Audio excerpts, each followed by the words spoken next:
Pete, you're big on learning experiences, of course, the youth team. That's what it's all about for these young lads. And they've come down to Taunton tonight, represented the club. And although the scoreline, suggests not, actually, it was a good effort from your boys this evening.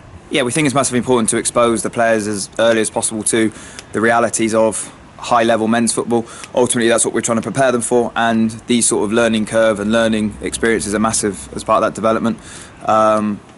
Take out of it their ages, take out of it their sort of footballing age. It's a brilliant learning tool for them to understand what it's like to be a high-level footballer and what it will take to have an impact on the game. And the earlier we expose them to that, the quicker they'll learn and the quicker they'll adapt, and also the quicker they'll develop. If we expose them to this level of football at 18, 19, 20, we feel that that's too late. So it's a good learning curve to have that exposure to men's football so soon.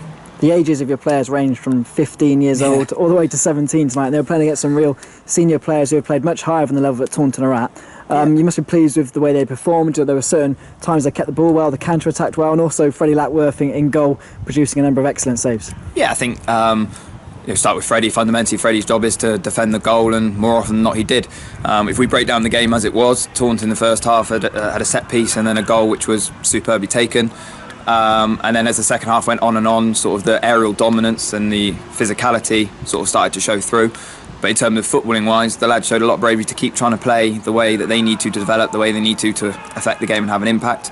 And sort of in terms of the young lads, Harvey Skurik's just finishing year 10 at school and he's starting left wing back, against the Step 3 team, and that exposure to him will be brilliant as he goes into the youth team next year as a 16-year-old. And then sort of a young set of first years and second years. And take the age again out of it. It's really, really important that we don't say, young team. It's fantastic for them to have that exposure now because it will stand them in much better stead. And we can't hide behind the ages because the lads need to learn, adapt.